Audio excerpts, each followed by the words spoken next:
Oh, hello. Welcome to the very first episode of Art and Literature. I'm your host, Melvin von Strood, and ordinarily I would review this book I'm reading, whatever it is, but I haven't finished yet. So instead I will share with you an anecdote from the life of my favorite playwright, William F. Shakespeare.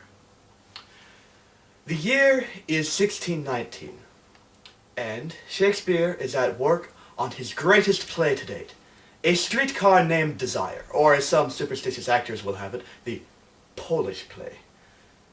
It concerns Hamlet Kowalski, an eager feminist young man who helps his wife and her sister find meaningful, rewarding careers.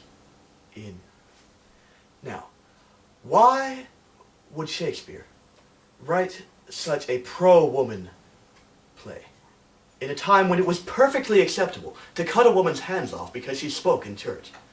The answer is, he was in love with the Virgin Queen herself, Queen Elizabeth, one of them.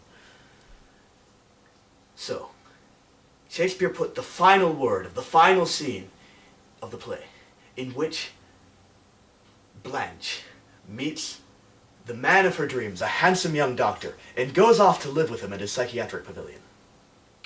When who should call on the giant old-timey phone but Queen Liz herself? Shakespeare, giggling like a little schoolgirl, picks up the receiver. But he can't understand what the love of his life is saying, for it was the style of the time for women to wear 3 inches of pancake makeup, and the only thing that Liz could say was, Shakespeare was heartbroken. He put down the giant feather that he used as a pen, and ran all the way to the Crystal Palace, and prostrated himself before his queen. She frowned at him, and explained to him how. She could not date him. Her PR firm had established her as the Virgin Queen, and she couldn't break that now, especially when the Spanish Armada was happening.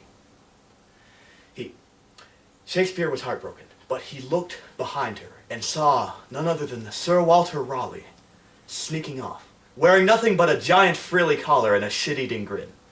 Shakespeare stood up and said, "Thou cock-munching skank whore! I got thy Virgin Queen business right here!" Shakespeare talked like that. He ran home, tore up the Polish play, and rewrote it entirely.